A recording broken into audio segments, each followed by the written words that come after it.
મારે અટીકામાં કારખાનું છે.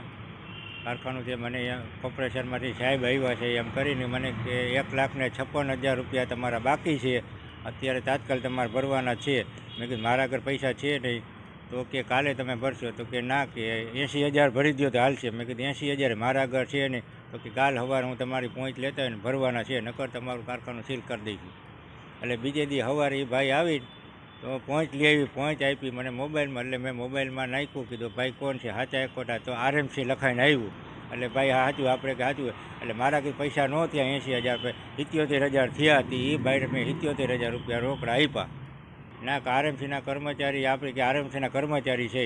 અને મેં કીધું આટલા બધા પૈસા રોકડા? તો કે સાહેબે મને મોકલો છે અને અત્યારે જ ભરવાના થઈ. દેખાડવામાં મને જ્યાં 72,000ની પહોંચ આપી અને 77,000 રૂપિયા લઈ ગયા. ના, કે ઈશ કે મારે સાહેબને ઉપર દેવાના છે. શેના દેવાના છે? એ કે સાહેબને ઉપર દેવા પડે. ના, મને તો આપણે હાથી લઈ ગયા. આપણે હોતી આપણે પહોંચમાં ભાઈ કે RMCના નામની, RMCના વોર્ડ નંબર, એના મોબાઈલ નંબર એ આપણે ચેક કરીને એના નંબરને બધું ચેક કરીને પછી આપણે એને પૈસા દીધા. અધિકારી એટલે બીજે દી હું આવ્યો અને અધિકારી મેં કીધું મારા પૈસા અમે ભર્યા પોઈન્ટ જમા થઈ ગયેલા. તો કે ના, તમારા જમા થયા નથી. તો મેં કીધું આ પહોંચ? તો કે પહોંચ અમારી છે પણ આ પૈસા અમારે જમા નથી. મેં કીધું ભાઈ તમે ગમે એને મોકલા છે, કોણ છે? તો કે અમારો માણસ નથી, કે ગમે એ કોઈક બીજું કોઈક આવી લઈ ગયું.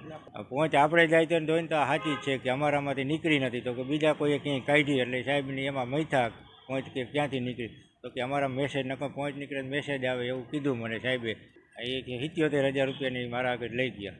આ પોલીસમાં ફરિયાદ કરી કે પોલીસવાળાને આપણે કોઈ સપોર્ટ મળતો નથી. આપણે આ પરત પૈસા આપણે પાછા લેવડાવે આવું બીજી વાર થાય નહીં. એટલે આની કાયદેસર કાર્યવાહી થવી જોઈએ. નકર આવી રીતે વારંવાર આજુબાજુમાં બીજા ગમે ત્યાં થાય